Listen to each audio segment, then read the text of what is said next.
मैं इस मंच से कहता हूं कि आजादी के बाद से अब तक जितनी भी राजनीतिक पार्टियां हैं, वह चाहे अगर किसी प्रदेश में राज सत्ता का सुख भोग चुकी है, अगर 1 साल का ये क्रेज में सुख भोग चुकी है, वह वास्तव में समाज की हितैषी नहीं है। उन्होंने समाज का शोषण किया है, वास्तव में वह हमारी राष्ट्रद्रोही है। यह बात कहने मुझे कोई आपत्ति नहीं है। जितना हमें अंग्रेजों ने नहीं लूटा, उतना उन राजनेताओं ने लूटा है, उन राजनीतिक पार्टियों ने लूटा है। कब तक हम शांत रहेंगे? अरबों अरबों रुपए लूट लिए गए। एक एक अधिकारी के यहाँ करोड़ों करोड़ों, 100 200 करोड़ निकलता है। एक एक राजनेता के अंदर पास इतना वैभव इकट्ठा कर लिया अधर्मियों अन्यायों ने लूट लूट करके, जिसकी कोई कल्पना नहीं। मात्र मैं कहता हूं 10% से ज्यादा किसी राजनीतिक पार्टी में ऐसे नेता नहीं है जिन्हें सही ठहराया जा सके। 90% राजनेता अधर्मी हैं, अन्यायी हैं, लुटेरे हैं, मानवता का शोषण करने वाले हैं।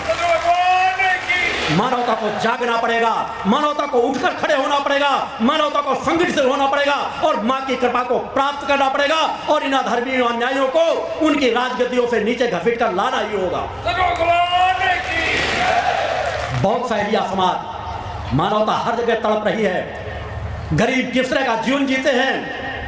जिस देश की 90 करोड़ जनसंख्या एक एक दिन की व्यवस्था के लिए मुहताज हो कि कहां क्या किया जाए।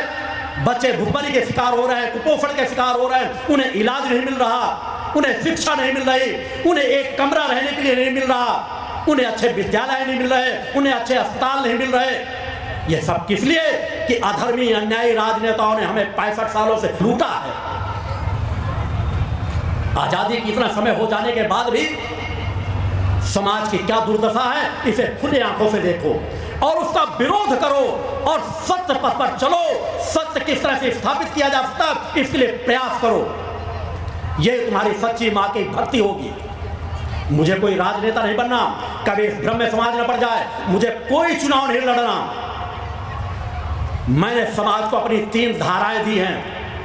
भक्ति मानव कल्याण संगठन के रूप में एक समाज सेवकों के लिए एक ऐसा मां का संगठन कि मां का ध्वज टांगो, हर पल मां को अपने हृदय में बिठाओ और समाज सेवा के कार्यों में लगो।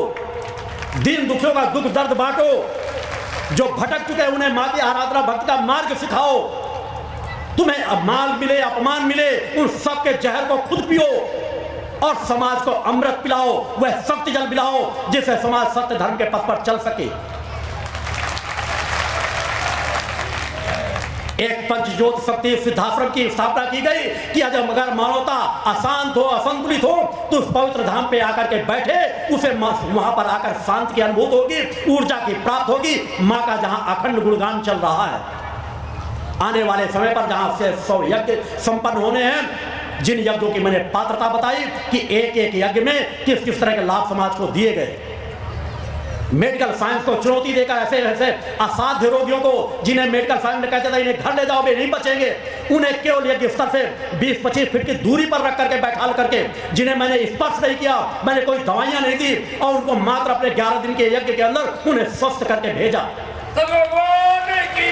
समाज किस तरह के चमत्कार देखना चाहता है। मैं चमत्कार दिखाने नहीं आया हूं, मैं सत्य पर बढ़ाने आया हूं, तुम्हें वह ऊर्जा प्रदान करने आया हूं, सत्य पथ का मार्ग प्रदान करने आया हूं कि जिससे तुम कम से कम भटक ना सको।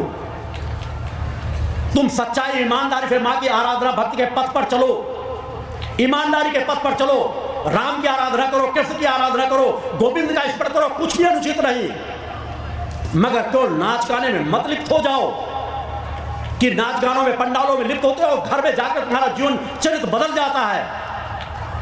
कितनी कथाओं को सुनकर तुम समाज सेवक बने, करोड़ों करोड़ों रुपए कथाओं में दे दोगे, हजारों हजारों लाखों लाखों दे दोगे, अपने आसपास की तड़पती कराहती मानवता को तुम सहयोग देते हो। एक भीख मांगने वाला तुम्हारे दरवाजे में आ जाता है, तो उसे धुतकार करके हटा देते हो। तुम्हारे पड़ोस में बच्चे, कोई परिवार अपने बच्चों की फीस नहीं जमा कर पाता, 1 पैसे की इलाज के बिना घर में पड़ा तड़पता रहता है और मर जाता है। अनेकों लोग मेरे पास आते हैं, गुरुदेव जी हमारे 2 पुत्र थे, एक भगवान को प्यारा हो गया, अंतरात्मा तड़प जाती है। जब पूछता हूं कि क्यों, क्या इलाज नहीं कराया, गुरुदेव जी हमारे पास इलाज के लिए पैसे ही नहीं थे। क्यों अंतरात्मा रो करके रह जाती है। कब तक यह चलता रहेगा? जो हक जिसका है वह हक उसे मिलना चाहिए। और वो हक दिलाने के लिए भक्ति मानव कल्याण संगठन के शिष्यों कार्यकर्ताओं को आगे खड़े होना ही पड़ेगा, संकल्पित होकर के कि हम पूर्ण नशा मुक्त जीवन जिएंगे, हम पूर्ण मांसाहार मुक्त जीवन जिएंगे, हम चरित्रवानों का जीवन जिएंगे, हम भ्रष्टाचार मुक्त जीवन जिएंगे। सद्गुरु भगवान की जय। उन संकल्पों की ओर तुम्हें बढ़ना ही पड़ेगा और उसी संकल्पों को दृढ़ कराने के लिए मैं हर शिविरों का आयोजन करता हूं।